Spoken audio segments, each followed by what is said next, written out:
नमस्कार, good evening. शाम 5 बजे की हर बड़ी खबर देख रहा है इंडिया मेरे साथ। चलिए आज के सफर की शुरुआत करते हैं और सबसे पहले बात खान सर की करते हैं, क्योंकि सवाल बना हुआ है कि खान सर का आखिर क्या होगा। आज भी तय नहीं हो पाया है, सस्पेंस अभी भी बरकरार है। उन्हें राहत मिलेगी या फिर जेल जाना होगा, कुछ पता नहीं है। हाँ, ये जरूर है कि उन पर कुछ नए संकट के बादल भी मंडराने लगे हैं, क्योंकि उनके कोचिंग सेंटर से लेकर हेल्थ केयर सेंटर को भी नोटिस भेज दिया गया है। विरोधी उनकी गिरफ्तारी की मांग कर रहे हैं।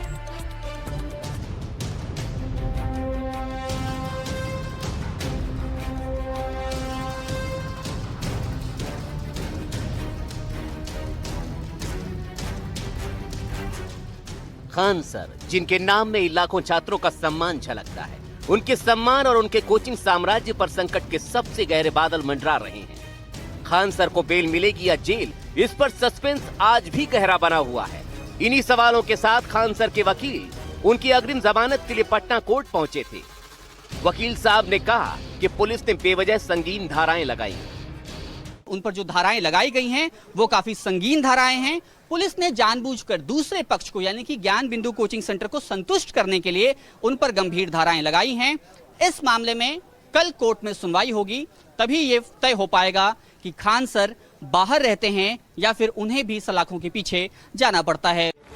खान सर केस में उनकी अग्रिम जमानत पर सुनवाई यानी कल होगी, लेकिन उनकी कोचिंग में पढ़ने वाले छात्र छात्राएं भी खान सर के साथ हैं। उनका कहना है खान सर कभी गलत नहीं कर सकते और हम उनके साथ हैं।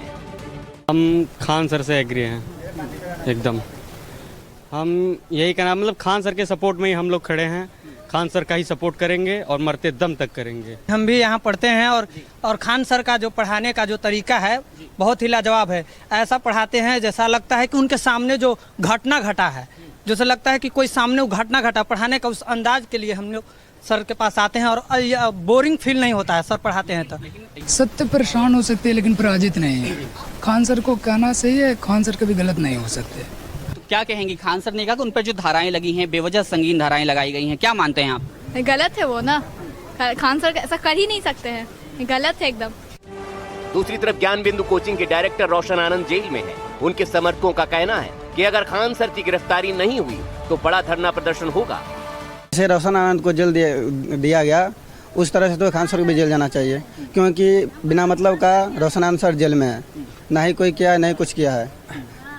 पुलिस जांच करता है, इसके बाद ना रोशन आनंद सर को जेल जाता है। इससे अच्छा है खान सर को भी जेल जाना पड़ेगा। कोई भी जैसे सर कोई भी गलती करते हैं, जैसे कोई मान के चलिए मोदी सरकार है, सरकार का कोई भी बीजेपी का कोई भी प्रवक्ता या कोई धरना करता है तो आप मोदी को थोड़ा जेल कर सकते हैं। यानी आप कह रहे हैं कि जो कर्मचारियों की गलती है उसके लिए रोशन आनंद को जिम्मेदार नहीं ठहराया, ऐसा कह रहे हैं आप? नहीं ठहराना चाहिए। रोशन सर निर्दोष हैं। हम लोग का यही डिमांड है कि किसी भी एंगल से खान जी को बेल नहीं मिले, क्योंकि गलत वो किए हैं। जो गलत किया है वो बाहर है, जो सही किया है वो अंदर है। कुल मिलाकर पुलिस पर बड़ा दबाव है। आलम कैसा है कि सरकार को भी दखल देना पड़ रहा है। खान जी जो हैं उनको नियम के अनुसार जो भी कार्रवाई है सरकार कानून के अनुसार कर रही है और कानून के अनुसार प्रशासन अपना काम करेगी। खान सर की जमानत याचिका पर कल सुनवाई होगी। दूसरी तरफ कोर्ट के अंदर उन दोनों बॉडीगार्ड्स की जमानत याचिका पर आज सुनवाई हुई, जिन्होंने कबूल किया था कि खान सर के कहने पर ही उन्होंने गोली चलाई थी। दोनों बॉडीगार्ड्स की तरफ से दलील दी गई कि उन्होंने जो फायरिंग की थी वो किसी को नुकसान पहुंचाने के लिए नहीं बल्कि आत्मरक्षा में की गई थी। लेकिन कोर्ट में इस दलील का पुरजोर विरोध हुआ। रोशन आनंद पक्ष के वकील ने कहा ये कोई आत्मरक्षा नहीं थी बल्कि इलाके में दहशत फैलाने के इरादे से की गई इरादतन फायरिंग थी। दोनों पक्षों की दलील सुनने के बाद अदालत ने बॉडीगार्ड्स की जमानत पर फैसला सुरक्षित रख लिया है। यानी कुल मिलाकर खान सर के भविष्य पर सस्पेंस के बादल अभी भी छाए हुए हैं। क्या पुलिस उन्हें गिरफ्तार करेगी या कोर्ट से राहत मिलेगी, इस पर खान सर के वकील खुद भी कुछ भी बोलने से बच रहे हैं। नहीं मिलेगा ये हम लोग नहीं बता सकते, जैसा भी बता सकते हैं। अभी work is in progress. Police ने आरोप लगाया है सर, आरोप पर ही उनको जो है एक्यूज बनाया गया है। क्या लगता है? देखिए उस सब लाइन पर हम कुछ बोल नहीं सकते हैं, पुलिस का काम है, हम लोग का काम अपना है। मुश्किलें सिर्फ कोर्ट कचहरी तक सीमित रहती तो शायद खान सर संभाल लेते, लेकिन आफत उनके कोचिंग सेंटर और हेल्थ केयर सेंटर पर भी है, जहां से वो अपना साम्राज्य चलाते हैं। पटना फायर सेफ्टी विभाग की टीम ने खान सर के कोचिंग सेंटर और हेल्थ केयर सेंटर का औचक निरीक्षण किया। खान सर की कोचिंग सेंटर में फायर सेफ्टी के जरूरी नॉर्म्स और इंतजाम अधूरे पाए गए। दूसरी तरफ खान हेल्थ केयर सेंटर में भी खामियां पाई गईं। ऐसे में कोचिंग के लिए विभाग ने 10 जून तक आखिरी वक्त दिया है और अगर नियमों का कड़ाई से पालन नहीं हुआ तो कड़ी कार्रवाई हो सकती है। 10 जून तक का वक्त खान सर को दिया गया है और 10 जून के अंदर में खान सर के कोचिंग के अंदर जितनी भी जो फायर सेफ्टी के नॉर्म्स है उसे पूरा करने के लिए सीढ़ी है, ये सीढ़ी खान सर के तरफ से दिखाया जा रहा है। उनको हम लोगों ने कुछ सुझाव दिए थे अनुपालन करने के लिए, जैसे fix fire fighting system, overhead tank, downcomer system, fire alarm system.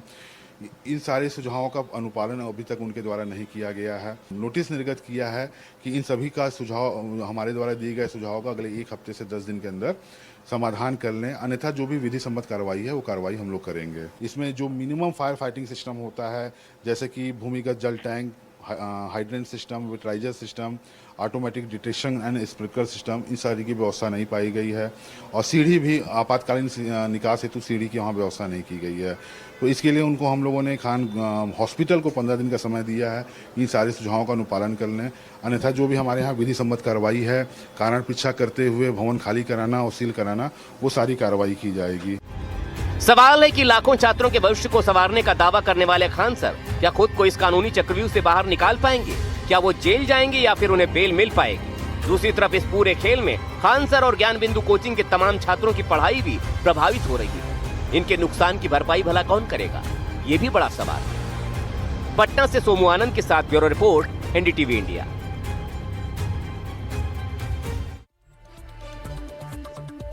क्या अयोध्या में राम मंदिर के चढ़ावे में कोई घोटाला हुआ है? क्या मंदिर के लिए जो पैसे आए उनमें गड़बड़ी हुई? समाजवादी पार्टी के अध्यक्ष अखिलेश यादव के एक आरोप ने सनसनी मचा दी है। अखिलेश का आरोप है कि मंदिर के चढ़ावे से करोड़ों रुपए गायब है। इस आरोप के बाद राम मंदिर को लेकर सियासत फिर बढ़ गई है।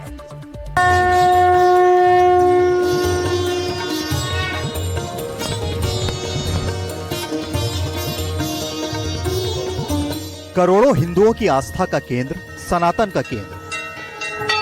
कई साल के संघर्ष और आंदोलन के बाद अयोध्या में ये भव्य राम मंदिर तैयार हुआ। इसे देखने के लिए, रामलला के दर्शन करने के लिए, आशीर्वाद लेने के लिए बड़ी संख्या में भक्त दूर दूर से यहाँ आते हैं। अपने आराध्य के चरणों में भक्त दिल खोलकर चढ़ावा भी चढ़ाते हैं, दान पेटी में दान करते हैं। उसी दान, उसी चंदे को लेकर बड़े आरोप लगाए जा रहे हैं कि चंदे के साथ बड़ी साजिश की गई है। भक्त जो चंदा देते हैं उसके साथ खेल हुआ है और ये आरोप लगाए हैं समाजवादी पार्टी के अध्यक्ष और यूपी के पूर्व सीएम अखिलेश यादव ने। अखिलेश यादव ने सोशल मीडिया प्लेटफॉर्म एक्स पर एक पोस्ट किया, सनसनीखेज दावा किया है कि मंदिर के चढ़ावे से करोड़ों रुपए गायब हैं। अखिलेश ने आरोप लगाए कि समस्त विश्व में भगवान राम के उपासकों के लिए ये एक बेहद संवेदनशील समाचार है कि राम मंदिर के चढ़ावे की करोड़ों की रकम गायब पाई गई है। ये मंदिर ट्रस्ट के लिए अत्यंत शर्मनाक स्थिति है। कोई भी सफाई देने के लिए सामने नहीं आना चाहता है। अखिलेश सीधे सीधे आरोप लगा रहे हैं कि चढ़ावे में आए करोड़ों रुपए गायब हो चुके हैं और मंदिर ट्रस्ट या इससे जुड़े लोग कोई सफाई नहीं दे रहे हैं। अखिलेश इस मामले में कोर्ट से स्वतः संज्ञान लेने की मांग करते हैं। वो लिखते हैं कि न्यायालय से स्वतः संज्ञान लेने की मांग है क्योंकि इसका सीधा संबंध वैश्विक स्तर पर समस्त सनातनी समाज की प्रभु राम में गहरी आस्था से जुड़ा है। सरकार की चुप्पी संदिग्ध है। अखिलेश का ये पोस्ट आया और राजनीति से लेकर धार्मिक गलियारे तक हड़कंप मच गया। समाजवादी पार्टी इसे लेकर काफी मुखर है। आदरणीय अखिलेश यादव जी ने जो ट्वीट किया है वो बिल्कुल सच किया है। वो उतना सच है जैसे 3 तिरका 9, इतना सच है जैसे 2 दूना 4। तो और ये सिलसिला नया नहीं है। भूमि को लेके जिस तरह, अधिग्रहण को लेके जिस तरह सवाल आए, जिस तरह जमीन खरीद के बेची गई, उसमें तमाम तरह के लोगों ने लाभ कमाए, वो पुराना इतिहास भी है जो नए आरोपों की पुष्टि करता। लगता है कि जो या पहले से ही ऐसे लोग बैठे हैं मुनाफाखोर। पैसे में से जो सुनने में आ रहा है करोड़ों रुपए की लूट हुई है, डकैती एक तरह से। अगर प्रभु श्री राम के मंदिर से पैसा चोरी हो रहा है, तो चोरी नहीं है, डकैती है। आरोप बेहद गंभीर हैं। करोड़ों रुपए की चोरी की बात कही जा रही है। समाजवादी पार्टी इसे डकैती कह रही है। विवाद आगे बढ़ा तो मंदिर ट्रस्ट के अधिकारियों की ओर से आधिकारिक जवाब भी आया। ये कहा गया कि ट्रस्ट के खातों का नियमित रूप से इंटरनल ऑडिट यानी आंतरिक लेखा परीक्षण होता है। चढ़ावे की चोरी की बात को सिरे से नकार दिया गया। सज्जनों, श्री राम जन्मभूमि तीर्थ क्षेत्र अपने भिन्न भिन्न कार्यों का ऑडिट समय समय पर करता रहता है। हुंडी काउंटिंग कमरे का ऑडिट भी होता है। हुंडी काउंटिंग कमरे का ऑडिट राम जन्मभूमि तीर्थ क्षेत्र के न्यासीगण, कार्यकर्ता और स्टेट बैंक के कर्मचारी मिलकर करते हैं। ये कार्य कई दिनों तक चलता है। यही कार्य आजकल हो रहा है। कोई भी उल्लेखनीय बात किसी के भी ध्यान में अभी तक नहीं आई है। हमको राम जी पर पूरा विश्वास है। जो ही अगर उसमें ले जाएगा तो राम जी अपने आप दे देंगे, उसको राम जी दंड दे देंगे। अगर शंका हो तो जांच कराओ, लेकिन हमारे लिए तो विश्वास बना इसी करते रहेंगे। इस मामले में ये साफ नहीं हुआ है कि किसने चोरी की, कितना पैसा चोरी हुआ है। ये भी साफ नहीं है कि समाजवादी पार्टी ने ये आरोप किस आधार पर लगाए, लेकिन आरोप बड़े हैं। इन आरोपों से संत समाज में खासा रोष है। मैं निवेदन करना चाहता हूं कि समाजवादी पार्टी तथा उसके मुखिया श्रीमान अखिलेश यादव जी को इतनी गहरी बात किस राम जन्मभूमि से अचंदा चोरी हो रहे हैं, आस्था को ठेस पहुंचाया जा रहा है, कैसे और किस प्रकार से पता चला है उसकी भी जानकारी दें और इनके पास क्या सबूत है वो पुख्ता प्रमाण सार्वजनिक करें। मैं पूछना चाहता हूं, उन्होंने अभी तक रामलला का दर्शन नहीं किया। चढ़ोतरी में चढ़ावा में कोई अंश दान नहीं करने का उन्होंने काम किया। जिन्होंने राम भक्तों के ऊपर गोली चलवाने का काम किया था, राम मंदिर बनाने में जो आरे आते थे, रोड़ा बनने का काम करते थे, आज राम जन्मभूमि की चढ़ावे में नजर है। अयोध्या और राम मंदिर आस्था के साथ साथ राजनीति का भी केंद्र रहा है। राम मंदिर के नाम पर जमकर सियासत होती रही है। बीजेपी हमेशा से आरोप लगाती रही है कि समाजवादी पार्टी समेत दूसरी पार्टियों ने इसके निर्माण में बाधा डाली। अखिलेश के चंदा चोरी वाले बयान ने एक बार फिर राजनीति भड़का दी है। कहाँ पे कौन कह रहा गायब हो गई है? तो अखिलेश यादव कहते रहे, उनका हम जवाब थोड़ी देते रहेंगे। इन सब चीजों के ऊपर जो भी हमारा जो ट्रस्ट बना हुआ है उसका जो अधिकृत बयान है उसी पर विश्वास करना चाहिए और इन बातों में कोई दम नहीं है। कि अखिलेश जी के विषय में हम इतना जानते हैं कि खाता न बही जौन अखिलेश जी कहें वह सही। सरकार को पता ही नहीं, खुफिया तंत्र उसको पता ही नहीं, इनको जरूर पता हो गया। अखिलेश जी राम विरोधी हैं। इन्होंने निहत्थे राम भक्तों पर इनकी सरकार ने गोली चलवाई। इन्होंने श्री रामचरितमानस के प्रतियां फड़वाई। इन्होंने सदैव प्रभु श्री राम का विरोध किया है। आज तक राम मंदिर के दर्शन करने नहीं गए। लगता हूं कि बड़ी पवित्रता के साथ लोग श्रद्धा के साथ वहां पर आ रहे हैं और बड़ी तन्मयता के साथ उसका प्रबंधन हो रहा है। इसमें किसी को बहुत तकलीफ होने की जरूरत नहीं है। निश्चिंत रहें लोग, सब राम जी की कृपा है, वहां कोई गड़बड़ हो नहीं सकता। इस मामले पर आरएसएस की भी प्रतिक्रिया आई है। संघ के बड़े नेता इंद्रेश कुमार ने कहा है कि कुछ लोगों को भारत की तरक्की पसंद नहीं है। मैं प्रभु राम से प्रार्थना करूंगा अखिलेश यादव को सद्बुद्धि आए। समाजवादी पार्टी पर बीजेपी और हिंदुत्ववादी संगठन हमेशा से आरोप लगाते रहे हैं कि वो हिंदुओं के हितों की विरोधी रही है। अब अखिलेश यादव ने मंदिर के चंदा चोरी होने के आरोप लगा दिए हैं। आरोप प्रत्यारोपों की जंग फिर शुरू हो गई है। अयोध्या से प्रमोद कुमार श्रीवास्तव और लखनऊ से अजय दुबे के साथ ब्यूरो रिपोर्ट एनडीटीवी इंडिया।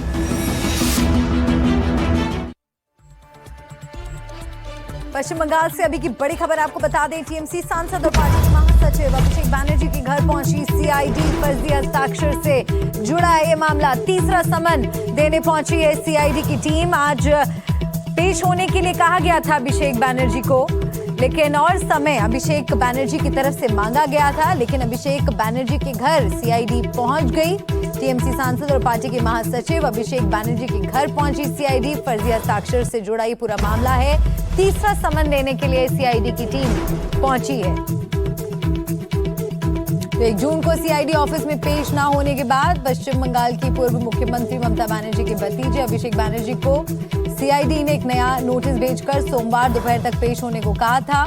हालांकि वो इस पेशी के लिए नहीं आ सकते थे। समय की मांग उनकी तरफ से की गई, लेकिन सीआईडी की टीम उनके घर ही पहुंच गई। फर्जी हस्ताक्षर से जुड़ा ये मामला है। तीसरा समन उन्हें सीआईडी की टीम की तरफ से दिया गया है। बढ़ते हैं आगे। वाराणसी नगर निगम का एक फैसला इस समय चर्चा का विषय बन गया है। वो फैसला जिसके तहत काशी के भीतर अब खुले में मांस और मछली की बिक्री पर पूरी तरह फुल स्टॉप लगने जा रहा है। अगले 6 महीने के भीतर शहर की तमाम नॉनवेज दुकानों को बाहर का रास्ता दिखा दिया जाएगा। लेकिन इस फैसले पर सवाल भी उठ रहे हैं। इसे भेदभाव वाला भी बताया जा रहा है।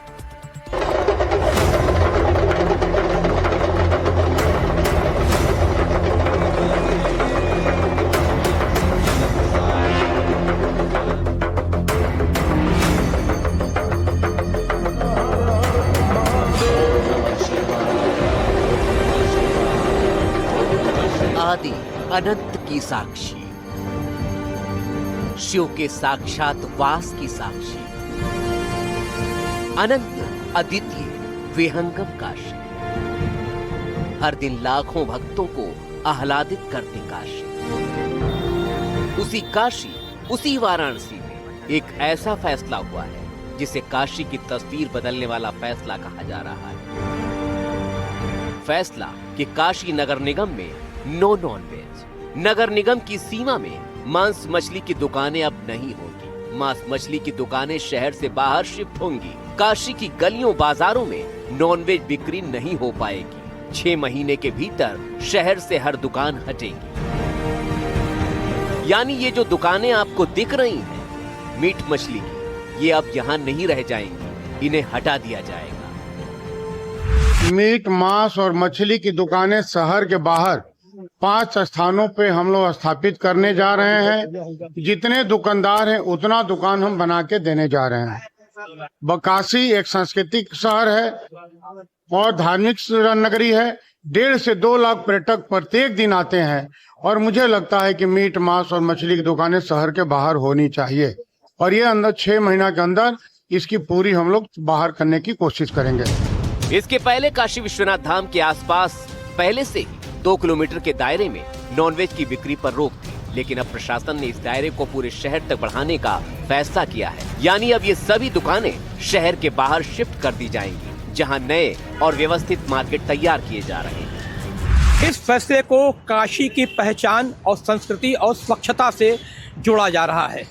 दलील ये है कि बीच सड़क पर मांस और मछली की दुकानों से गंदगी बढ़ती है, आवारा पशुओं का जमघट लगता है और ग्राहकों की भीड़ की वजह से लंबा जाम लगता है।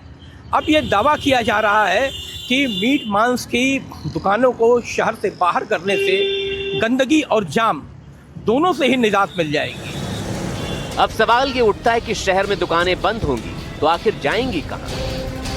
प्रशासन दुकानदारों को शहर के बाहर नए बाजार में शिफ्ट करने की तैयारी में है। इसके लिए शहर को 5 भागों में बांटा गया है, जिससे ग्राहकों को असुविधा ना हो। पहले चरण में रामनगर, सूजाबाद, गणेशपुर, अवलेशपुर और शिवपुर को चुना गया है, जहां आधुनिक मीट मछली के बाजार बनाए जाएंगे। नगर निगम ने इसके पीछे कई तर्क दिए हैं कि आखिर इससे क्या फायदा होगा, जिसके मुताबिक इससे कारोबारियों को बेहतर और व्यवस्थित सुविधाएं मिलेंगी। खरीदारों को भी एक ही जगह पर स्वच्छ वातावरण में हाइजीनिक माहौल में सामान मिलेगा और सावन और दूसरे पवित्र त्योहारों में मीट मछली की दुकानें बंद कराने की मजबूरी भी नहीं होगी। अभी तक मीट मछली की सभी दुकानें अवैध हैं, जिन्हें लाइसेंस दिया जाएगा और सभी दुकानदारों को दुकान भी मिलेगी। हम बना लेंगे। ऑलरेडी कोई भी दुकान लीगल नहीं है, सब इलीगल दुकानें लगी हुई हैं, कोई भी अधिकृत नहीं है, सब अवैध रूप से चल रही हैं। उनको हम एकदम लीगल करेंगे, उनके जितना अच्छी व्यवस्था हो सकती है उनको दुकान देंगे, हम उनको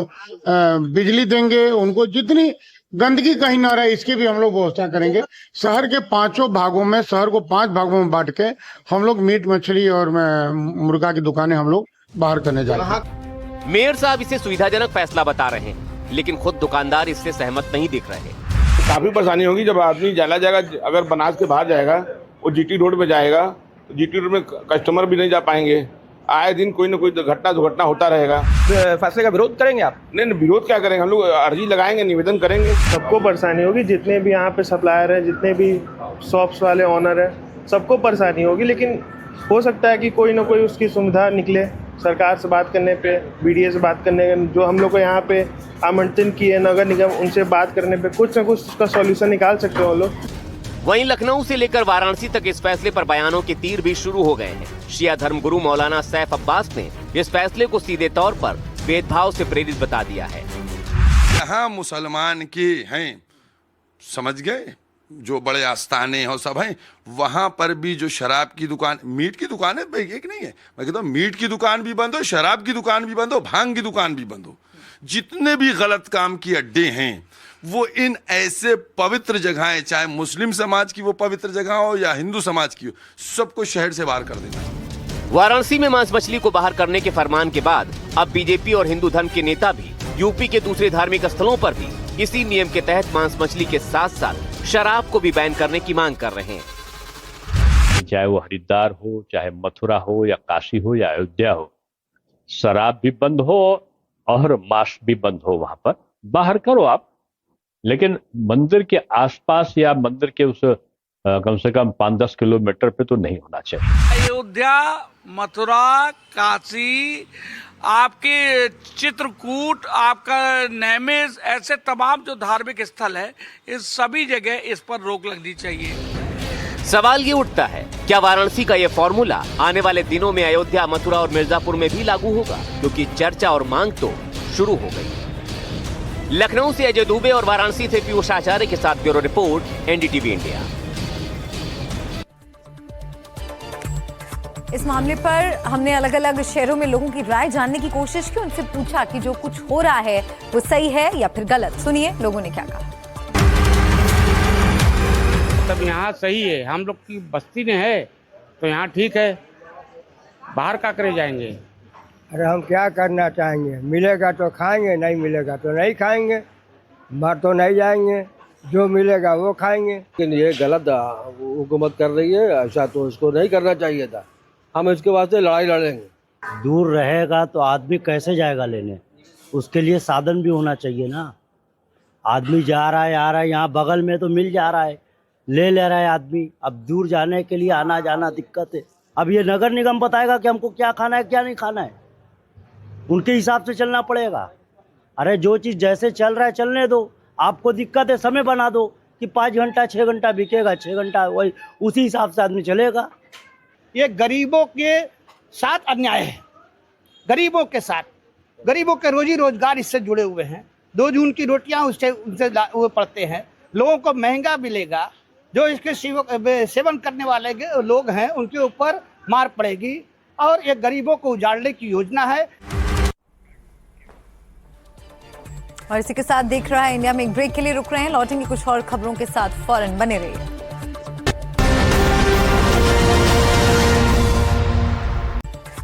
देख रहा है इंडिया में ब्रेक के बाद एक बार फिर से आपका स्वागत है। आइए खबरों में बढ़ते हैं आगे। यूपी में अपराध और अपराधियों के खिलाफ पुलिस की कार्रवाई लगातार जारी है। आलम यह है कि अपराधी पनाह मांग रहे हैं, खौफजदा हैं कि कहीं उनका नंबर ना आ जाए। इसकी मिसाल है बीते 24 घंटे में किए गए ऑपरेशन। बीते 24 घंटे में लखनऊ से लेकर अयोध्या तक एक्शन हुआ है। अयोध्या में तो 2 लाख का इनामी बदमाश कॉन्ट्रैक्ट किलर भानु प्रताप सिंह ढेर हो गया।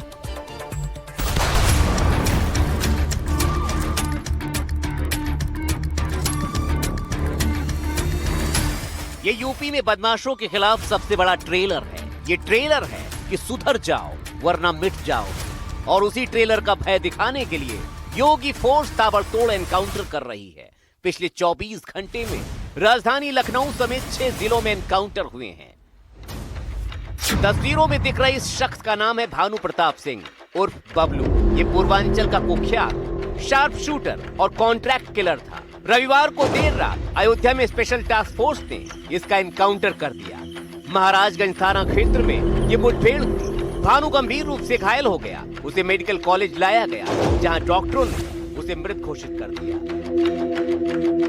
ये घटना स्थल की तस्वीरें हैं, जहां भानु जमीन पर गिरा दिख रहा, साथ ही 2 हथियार भी दिख रहे हैं। भानु प्रताप गोरखपुर का रहने वाला था। उस पर दूध कारोबारी की हत्या का आरोप था। लूट और रंगदारी जैसे गंभीर धाराओं में उस पर करीब 40 मुकदमे दर्ज थे और उसके सिर पर 2 लाख का इनाम घोषित था। भानु प्रताप सिंह के खिलाफ आजमगढ़, गोरखपुर, बस्ती, अंबेडकर नगर पुलिस की ओर से इनाम घोषित था। पुलिस के मुताबिक रविवार रात 11 बजे एसटीएफ ने महाराजगंज पुलिस को एमी घाट के पास बदमाशों से मुठभेड़ की सूचना दी। सूचना मिलते ही पुलिस बल मौके पर पहुंच गया वहां पता चला कि बाइक सवार 2 बदमाशों की एसटीएफ टीम से आमने सामने की मुठभेड़ हो गई है। भानु प्रताप उस मुठभेड़ में मारा गया, जबकि उसका दूसरा साथी अंधेरे का फायदा उठाकर भाग गया। तस्वीरें लखनऊ के गाजीपुर थाना इलाके की है। यहाँ एक महिला से छेड़छाड़ हुई, उसे ऑटो से फेंक दिया गया। आरोपी शनि कश्यप को पुलिस ने मुठभेड़ के दौरान गिरफ्तार कर लिया। मुठभेड़ के दौरान आरोपी के पैर में गोली लगी। बताया जा रहा है कि आरोपी ने अपने साथी सुमित कश्यप के साथ एक महिला से छेड़छाड़, मारपीट और गला दबाकर हत्या का प्रयास किया। इसके बाद महिला को रिंग रोड स्थित सेक्टर 25 के पास सड़क पर फेंक दिया गया। सुमित पहले पकड़ा जा चुका था। रविवार को शनि भी पुलिस की गिरफ्त में आ गया। जो शनि कश्यप है उसको अभी शाम को पुलिस मुठभेड़ में गिरफ्तार किया गया है। उसमें इसके राइट पैर में गोली लगी हुई है और पुलिस ने उसको उपचार के लिए अस्पताल भेजा गया है। डिटेल की पूछताछ की जा रही है और मुकदमे में विधिक कार्रवाई की जाएगी। आरोपी के कब्जे से घटना में इस्तेमाल ऑटो, एक अवैध तमंचा और कारतूस बरामद हुए। हापुड़ में भी करोड़ों की डकैती के मामले में पुलिस को बड़ी कामयाबी मिली है। उद्योगपति नरेंद्र अग्रवाल के घर सनसनीखेज डकैती का खुलासा करते हुए पुलिस ने मुठभेड़ के बाद 5 बदमाशों को गिरफ्तार किया है। इनमें से 2 बदमाश पुलिस की जवाबी कार्रवाई में गोली लगने से घायल हो गए। पुलिस ने आरोपियों के कब्जे से लूटी गई ज्वेलरी, नकदी, अवैध हथियार और 2 मोटरसाइकिल भी बरामद की है। आपको बता दें कि 1 जून की रात हापुड़ के उद्योगपति नरेंद्र अग्रवाल के घर में घुसकर बदमाशों ने पूरे परिवार को बंधक बनाकर बड़ी लूट की थी। मुठभेड़ हुई है, कितने बदमाश गिरफ्तार हुए और कितने बदमाशों के पैर में गोली लगी है? कुल 5 बदमाश गिरफ्तार हुए हैं तथा 2 बदमाशों रोहित और साहिब आलम को के पैर में गोली लगी है। ये घटनाक्रम 1 जून की रात्रि का है, जो शहर के प्रतिष्ठित व्यापारी श्री नरेंद्र अग्रवाल जी हैं। उनके घर में बदमाशों द्वारा हथियार बंद होकर के लूटपाट की गई थी। इसी तरह श्रावस्ती में पुलिस और बदमाशों के बीच मुठभेड़ हुई। पुलिस ने सामूहिक बलात्कार और SC/ST एक्ट के तहत मामले में फरार चल रहे 25,000 रुपए के इनामी बदमाश को पकड़ लिया। बदमाश के पैर में गोली लगी है। इसके पास से पुलिस ने 315 बोर का अवैध तमंचा और जिंदा कारतूस बरामद किया है। सामूहिक बलात्कार, SC/ST एक्ट और अवैध हथियारों के मुकदमे में वांछित है।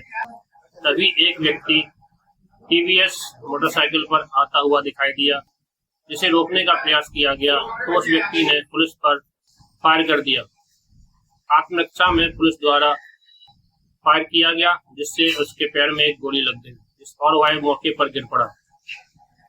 पुलिस ने सावधानी पूर्वक वहां जाकर जब उसको चेक किया गया तो एक मोटरसाइकिल बरामद हुई, एक अवैध तमंचा, साथ में एक जिंदा कारतूस, 2 खोखा कारतूस, एक मोबाइल फोन और जेब से 1200 रुपए बरामद हुए।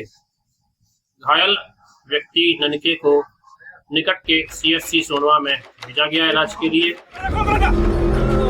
अब बात चंदौली की। चंदौली के पटपरा इलाके में भी एक साइकिल सवार मनोज कुमार की हत्या हो जाती है। पुलिस ने 24 घंटे के अंदर आरोपी को गिरफ्तार कर लिया। मुठभेड़ के दौरान आरोपी के दोनों पैरों में गोली लगी, जिसके बाद उसे अस्पताल में भर्ती कराया गया। वहीं दूसरा आरोपी अभी भी फरार है।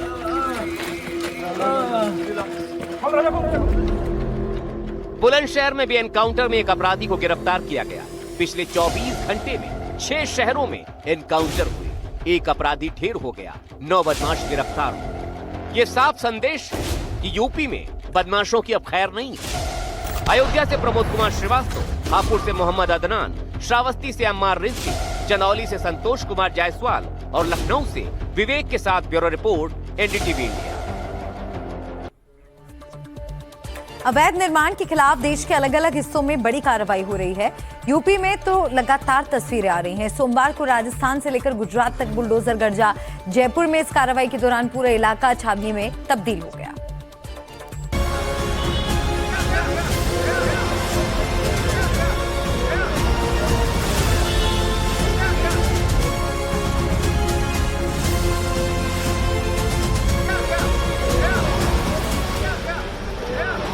तस्वीरें राजस्थान की राजधानी जयपुर की।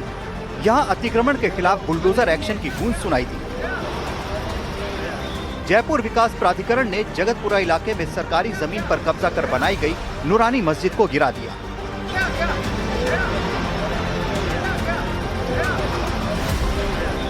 जेडीए ने सोमवार को अतिक्रमण हटाने के लिए बुलडोजर चलाया। यह कार्रवाई नंदपुरी अंडरपास से रेलवे लाइन के समानांतर बनी सड़क की चौड़ाई 80 फीट करने के लिए की गई। इसके लिए मंदिर, मस्जिद समेत 5 धार्मिक स्थल हटाए गए। 125 से ज्यादा अवैध निर्माण गिराए गए। जयपुर के कई इलाकों में सोमवार को इंटरनेट बंद रहा। कानून और शांति व्यवस्था बनाए रखने के लिए ये फैसला लिया गया। सुरक्षा को ध्यान में रखते हुए करीब 3000 पुलिसकर्मी तैनात किए गए। नंदपुरी के पूरे इलाके में बिजली की सप्लाई भी काट दी गई ताकि लोग घर पर वाईफाई का इस्तेमाल भी नहीं कर सके। रोड ब्लॉक कर लोगों की आवाजाही को रोक दिया गया।